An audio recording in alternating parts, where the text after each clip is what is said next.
오른손이 한 일을 왼손이 모르게 하라는 말씀은 쉬운 것 같으신가요? 저는 이것만큼 어려운 게 없는 것 같습니다. 네.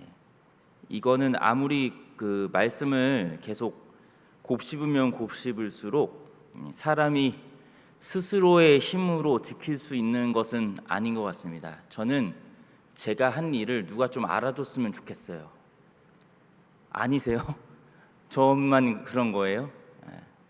그러니까 오른손이 한 일을 왼손뿐만이 아니라 왼발, 오른발, 속에 있는 위장들까지 다 알았으면 좋겠습니다. 이게 보통 어떻게든 자신의 공로를 드러내고 싶고 자기 자신을 드러내고 싶은 것이 죄성의 근본에 다 있거든요. 한 가지 굉장히 재밌는 예화를 하나 들려드리겠습니다. 재미가 없을 수도 있으니까. 한 유명한 목사님이 계셨어요. 이 목사님에게 이제 그 한 권사님이 되게 큰 어떤 그 말씀에 감동이 또 있어서 그 찬양대 찬양복을 보니까 너무 낡아 보이는 거예요. 그래서 헌금을 하고 싶은 마음이 생기셨습니다. 이 권사님께서. 그래서 이 헌금으로, 목적 헌금으로 이 찬양대복을 바꾸겠다는 귀한 마음을 이제 가지게 되었습니다. 근데 그래서 담임 목사님께 좀 이 말씀을 드리고 기도를 받고 싶어서 찾아갔습니다. 그렇다면 보통 어떻게 할까요?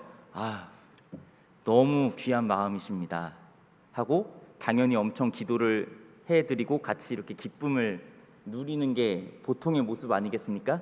근데 이 목사님은 좀 강성인 목사님이셨어요.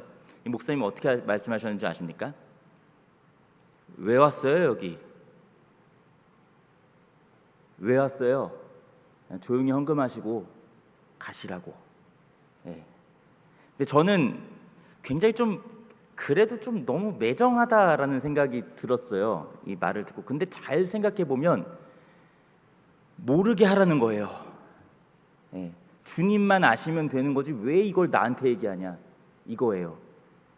그런 마음을 갖기보단 주님께서 알아주시면 족하다라는 이 마음을 가지라는 이러한 교훈도 있었던 것 같아요. 물론 잘했다고 저는 생각하진 않는데요. 반대적으로 생각해 보면 그런 게 있는 거예요. 그러니까 이거를 주님께 당연히 주님의 영광을 위해 하는 건데 남이 알아줬으면 좋겠다 이런 마음들이 있는 거죠. 그러니까 제가 이 말씀을 드리는 이유는요, 사람들이 기본적으로 자신 또는 자신에게 관련된 것을 드러내고 나타내려고 합니다. 그런데 왜 그런지에 대해서는 별로 생각하질 않아요. 왜 사람들이 그럴까? 왜 나는 왜 이럴까라는 생각을 별로 하지 않습니다. 왜냐하면 그게 그냥 당연한 거라고 생각하기 때문이에요. 자연스러운 것이라고 생각하기 때문입니다. 그런데 우리는 이제 압니다. 이것은 당연하거나 자연스러운 것이 아니라 죄의 결과라는 사실을 말입니다. 오늘 본문 말씀 앞쪽에 나오는 고린도후서 4장 4절을 보시면 그것을 조금 더 자세하게 말씀하고 있습니다. 그 중에 이 세상의 신이 믿지 아니하는 자들의 마음을 혼미하게 하여 그리스도의 영광의 복음의 광채가 비치지 못하게 함이니 그리스도는 하나님의 형상이니라. 세상의 신은 우상입니다. 바울이 이 서신을 기록할 때 당시에 우상을 의미하기도 하겠지만 조금 다른 측면에서 생각해 보자면 바로 이겁니다. 빌립보서 3장 19절의 말씀에 나오는 한 부분인데요, 그들의 신은 배요입니다. 그들의 신은 배다. 자기 배. 자신의 배를 불리기 위한 것, 그것이 죄인이 섬기는 신인 것입니다. 즉 자신을 위해 사는 것이 무엇을 못하게 하느냐? 진짜 알아야 하고 믿어야 하는 예수 그리스도, 그 영광의 복음의 광채가 비치지 못하게 한다라는 겁니다.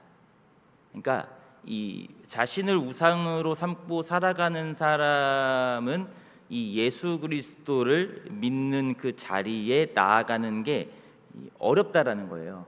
네, 가능하지가 않다라는 겁니다. 어렵다라는 정도는 아닙니다. 가능하지가 않다라는 거예요. 하나님을 경배하느냐, 나를 경배하느냐, 이거는 우리의 삶 속에서 계속 고민해야 하는 화두입니다. 이 화두를 오늘 주제로 살짝 변형하자면 이렇습니다. 내 삶을 통해 하나님을 드러내느냐, 나를 드러내느냐. 잠깐 구약의 이야기로 넘어가 볼까 합니다. 구약 말씀 중에 이 화두에 대해서 명확히 보여주는 사건이 있습니다. 어떤 사건일까요? 정답을 외치실 수 있으신 분도 계시겠죠. 바벨탑 사건입니다. 이 창세기 11장 4절을 제가 읽어보겠습니다. 또 말하되 자 성읍과 탑을 건설하여 그 탑 꼭대기를 하늘에 닿게 하여 우리 이름을 내고 온 지면에 흩어짐을 면하자 하였더니, 우리는 흔히 바벨탑을 탑으로만 알고 계시는 경우가 있는데 그렇지 않습니다. 성읍이 있습니다. 성읍, 즉 바벨 성읍, 바벨탑을 건설하는 겁니다. 혼돈인지도 모른 채로 건설하는 거예요. 바벨이라는 이름은 나중에 붙여진 거예요. 그러니까 사람들이 모여서 자기들끼리 옹기종기 모여 살고 자신들을 드러내려고 성읍과 탑을 쌓는데, 탑은 하늘에 닿게 하는 겁니다. 즉 하나님의 자리까지 오르려는 교만이 거기에 담겨 있어요. 그리고 이것뿐만이 아니라 오늘 사실은 주목해야 하는 부분은 바로 무엇일까요? 우리 이름을 내고 라는 것입니다. 사람들은 바벨 도시, 바벨탑을 쌓음으로써 세상에 나타내고자 하는 것이 명확했습니다. 바로 자신들의 이름입니다. 누구를 드러내려 하는 거예요? 자신들을 드러내려고 합니다. 이렇게 우리가 영광스러운 존재들이다 라는 것을 드러내는 거예요. 자신들이 도시를 이룩해서 자신들의 영역을 선포한 겁니다. 여기는 아무도 들어올 수 없어. 성을 쌓고 성읍을 만들잖아요. 여기는 못 들어와 이겁니다. 누구도 들어올 수 없다. 우리는 우리의 힘으로 뭉쳤으니까 그 누구도 우리를 흩어놓을 수 없다. 온 세상에 자기 자신들의 이름을 드높이려고 하는 바로 그것이었습니다. 여기에 함정이 있죠. 교만이라는 함정, 멸망의 선봉, 그리고 하나님이 되려고 하였던 죄악의 깊은 뿌리, 또한 하나님의 자리에 자신이 앉아서 자신의 이름을 내려고 하는. 시편 145편 1절입니다. 왕이신 나의 하나님이여, 내가 주를 높이고 영원히 주의 이름을 송축하리이다.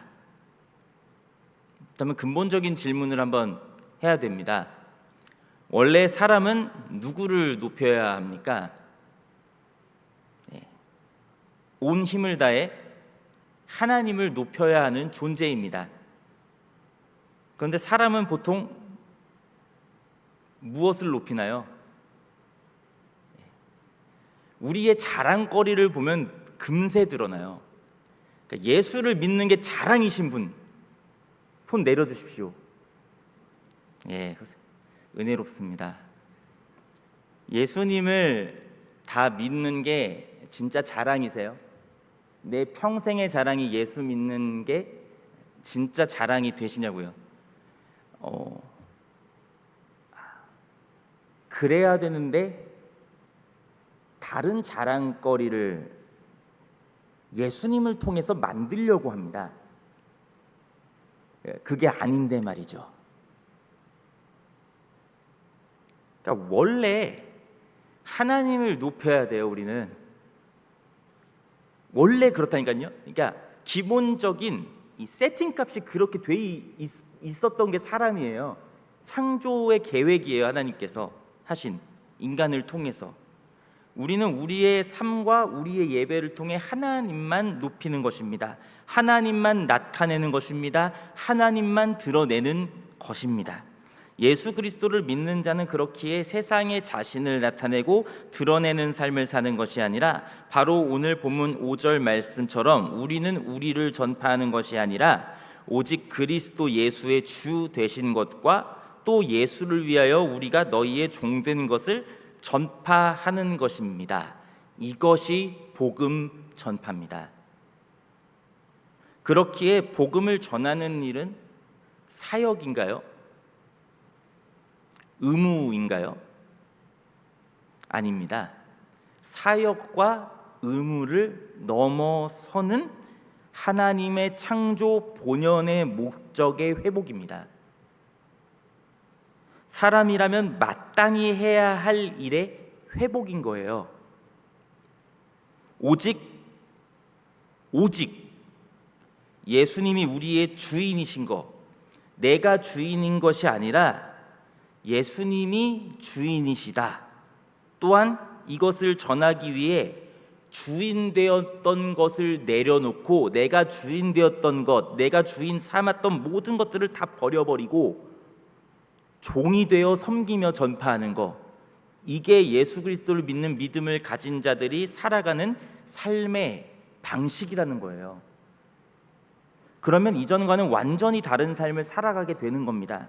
직장 생활을 할 때에도요, 나의 능력을 나타내며 인정받고 성공하려는 것이 목적이 아니라 내가 감당하는 이 일을 통해서 예수님이 나타나고 드러나시기를 소망하며 나아갈 수가 있는 겁니다. 가정 안에서도 나의 공로나 위치를 강조하는 것이 아니라 이 가정이 예수 그리스도 안에서 사랑이 넘치고 구원받는 가정으로서 온전히 서길 바라며 나아가는 복된 마음이 생겨나게 되는 겁니다. 우리의 삶을 다해 이루고자 하는 것이 나의 영달이 아니라 하나님의 영광 그 자체이신 예수 그리스도가 누구신지를 나타내는, 드러내는 것으로 바뀌게 됨을 의미하는 것입니다. 보통 계속해서 인정받아야 되는 삶은 어떠세요? 괴롭고 힘들고 진짜 치열하지 않으십니까? 그렇게 하지 않으면 살아남을 수가 없잖아요. 살아남으려고 발버둥을 쳐야 되잖아요. 한 축구 선수가 있어요. 이 축구 선수가 과거에 많은 증명을 했어요. 엄청난 실력을. 근데 지금 요구하는 건 지금도 증명하는 거를 요구해야 돼요. 그렇다면 계속해서 자신을 증거하고 드러내고 나타내면서 살아가는 삶은 어떻습니까? 괴롭고 의미가 없어요. 그렇게 해서 살게 되지도 않아요. 살 수는 있는데 못 삽니다. 끝이 어떻기 때문이죠? 사망이기 때문이에요.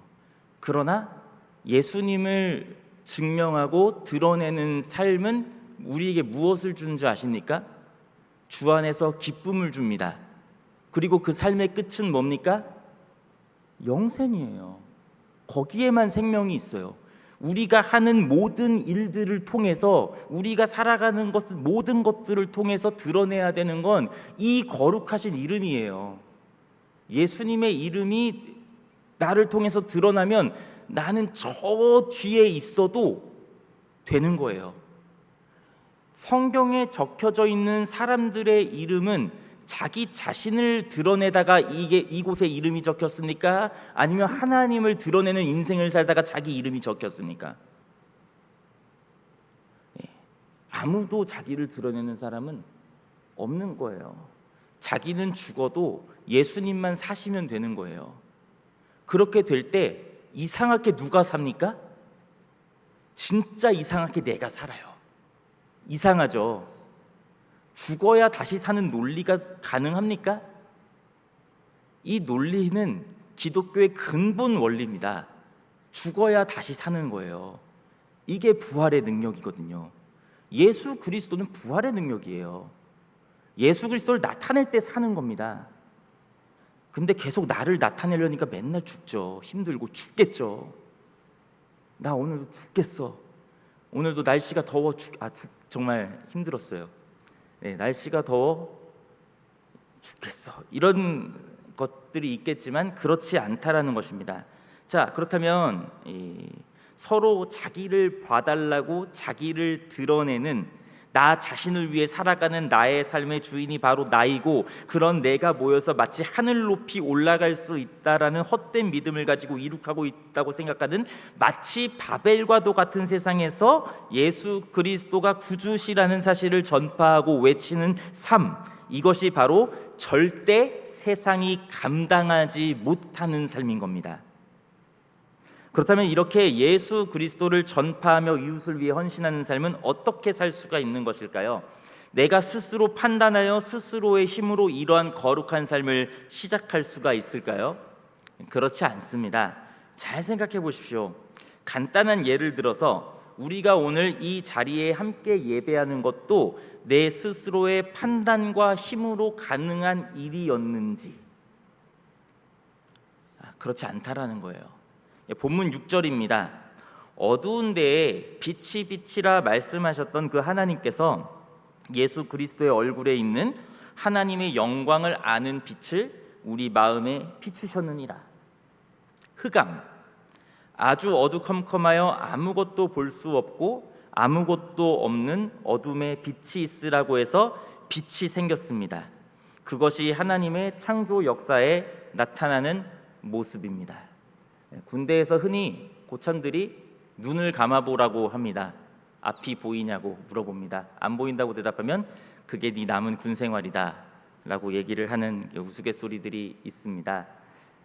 저도 이어서 들어온 후임들한테 그렇게 얘기를 했었는데, 어둠이라는 것은 아무것도 안 보이는 거예요. 아무것도 모르는 거고요. 무지, 무능, 아무것도 할 수 없어요. 어두운 데면요 아무것도 할 수가 없어요. 저기 지방에 내려가서 밤에 한 도로에 누워 있었어요. 제가 지방에 이제 밤 어두컴컴한 밤이에요. 차가 안 지나다니니까 도로에 누울 수 있잖아요. 2차선 도로에 누울 수 있어요. 시골길이에요. 산길, 산 깊숙한 곳의 도로. 별이 하나도 없고 불빛이 하나도 없어요. 아무것도 안 보입니다. 캄캄해요.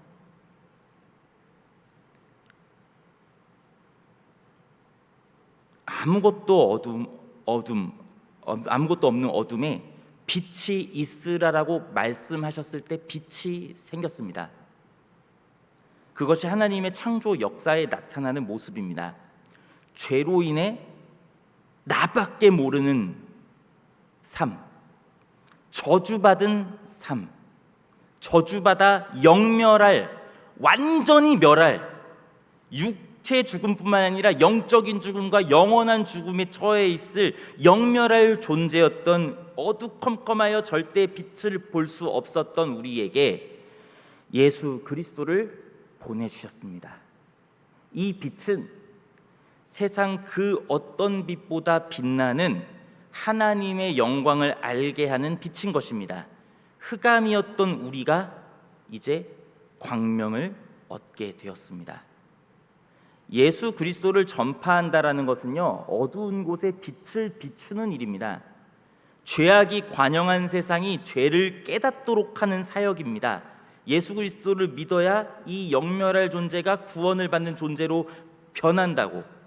그렇다면 예수 그리스도를 알고 믿어야 하는 것은 인생에게 필수적인 것입니까? 부수적인 것입니까? 그렇다면 예배의 이 시간은 필수적인 건가요? 부수적인 건가요? 그러니까 삶의 예배가 중심이라는 의미가 무엇인지 조금은 우리가 깨달을 수 있지 않겠습니까? 절대적인 거예요. 필수라는 말도 부족해요. 절대적이란 말도 사실 부족합니다. 그렇기에 듣는 사람이 믿던 믿지 않던 그것은 우리에게 그렇게 중요한 게 아닙니다. 그저 우리는 어떻게 해야 되는 겁니까? 전파해야 하는 거예요. 빛을 비춰야 되는 겁니다.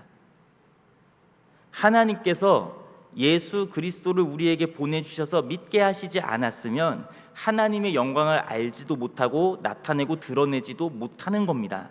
그러니 우리가 할 수 있는 건 하나입니다.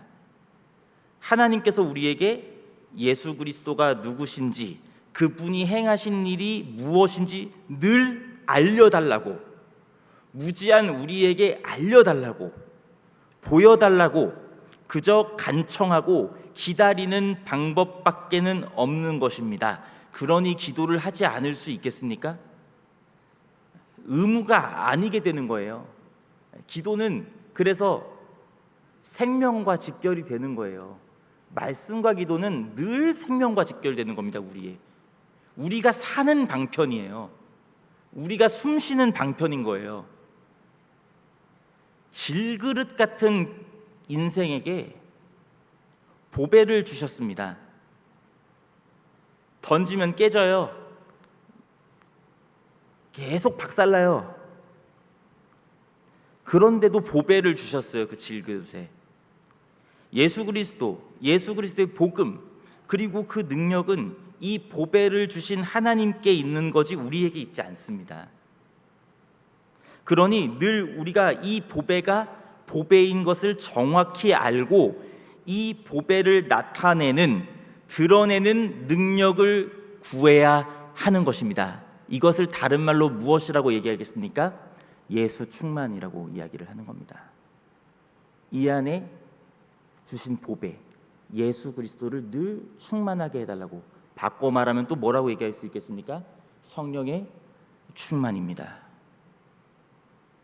그렇게 하나님께서 주시는 능력, 그리고 이미 주신 능력, 이 보배 예수 그리스도를 전하게 되면 인생이 어떻게 되는지 우리 8절에서 10절을 한번 읽어봤으면 좋겠습니다. 그 이후에 나오는 말씀인데요, 이 8절에서 10절을 한번 같이 읽어봤으면 좋겠습니다. 시작. 우리가 사방으로 우겨쌈을 당하여도 쌓이지 아니하며 답답한 일을 당하여도 낙심하지 아니하며 박해를 받아도 버림받지 아니하며 거꾸러뜨림을 당하여도 망하지 아니하고 우리가 항상 예수의 죽음을 몸에 짊어짐은 예수의 생명이 또한 우리 몸에 나타내게 하려 함이라. 아멘. 둘러싸여 있는 것 같으세요? 낙심되세요? 답답한 일이 가득하십니까? 버림받은 것 같으세요? 망한 것 같으십니까? 이 모든 속성들은 다 누구를 위해 살 때 나타내는 현상일까요? 나를 위해 살 때 나타나는 현상입니다. 그런데 예수 그리스도를 전하며 드러내며 나타내는 삶을 살면 이 모든 것들이 하나도 없게 되는 거예요. 그렇다 할지라도 예수 그리스도를 전하는 삶은 늘 무엇을 우리의 삶에 가져다 주는 거예요? 승리를 가져다 주는 거예요. 나를 전하려고 하니까, 나를 드러내려고 하니까 답답한 거예요. 그런데 예수를 드러나게 되면 이게 다 사라지는 거예요. 우리의 삶에서 우리의 삶이 예수 그리스도로 가득 채워져서 우리의 삶을 다해 예수 그리스도를 전하는 인생을 살아갈 때 수많은 어려움이 있겠지만 그 어려움은 우리를 결코 무너뜨릴 수가 없다라는 이야기입니다. 왜냐하면 생명이 예수께 있기 때문인 것입니다. 그러니 우리가 생명이 없는 것을 위해 살아가는 삶을 살 수가 있는 겁니까? 우리는 우리 자신이 우리 스스로가 살기 위해 발버둥치는 아무런 가치 없는 삶을 사는 것이 아니라 오직 우리를 진정 살리고 살게 하시며 영원한 생명을 주시기 위해서 자기 자신을 십자가에 기꺼이 내어놓으신 예수 그리스도를 전하며 우리의 삶을 다해 오직 예수 그리스도만 나타내는 절대 쓰러지지 않는 보배로운 삶을 살아가는 것입니다. 우리의 삶은 보배로운 삶인 거예요. 그래서 무가치한 삶이 아니라요. 오늘도 우리는 살기 위해서 어떠한 간구와 노력을 기울이셨습니까? 정말 수많은 노력을 기울이셨죠. 오늘 하루를 살기 위해서, 내일을 살기 위해서, 미래를 살아내기 위해서, 가정을 억어해 나가기 위해서, 자녀를 위해서, 그리고 갖춰진 모든 것들을 해결하고 나아가기 위해서 오늘 하루도 힘있게 살아가셨죠. 없는 힘을 쥐어짜면서 살아가시지 않으셨어요? 그렇다면 우리가 살기 위해서 이러한 것들을 행한다면 우리가 진짜 살려면 무엇을 해야 되는지를 깊이 생각해야 되지 않겠습니까? 다시 한번 우리 안에 보배가 헛되지 않게 다시 한번 이 보배가 무엇인지를 깊이 생각해야 되지 않겠어요? 우리가 진짜 사는 게 뭔데요? 우리가 진짜 살려면 어떻게 해야 돼요? 예수 그리스도를 전하며 살아가는 일에 어떠한 간구와 어떠한 우리 삶의 움직임이 있었는가를 되짚어봐야 됩니다. 생각해야 되지 않겠어요? 이게 진짜 사는 거라는 걸 믿는다면요, 예수 그리스도를 믿으며 살며 전하는 것이 진짜 우리의 생명임을 믿는다면요, 이것이 부활의 영광임을 우리가 깊이 깨달았다면요, 주 안에서 사랑하는 성도 여러분, 우리는 우리의 삶을 다해 예수 그리스도를 나타내고 드러내며 전하는 삶을 살아내시기를 간절히 바랍니다. 더욱 예수 그리스도를 내 안에 충만하게 채워주시기를 간구하시기 바랍니다. 그때 질그릇 같은 인생을 보배롭게 하시고 보배롭게 하신 그 복음을 우리의 삶의 모든 순간에 때를 얻든지 못 얻든지 전하는 거룩하고 복된 인생으로 굳게 세워주시기를 간청하며 나아가는 그러한 인생이 되시기를 간절히 바랍니다. 이 시간 함께 우리에게 주신 말씀을 기억하시면서 또한 교회와 성도들을 위해 함께 기도하겠습니다.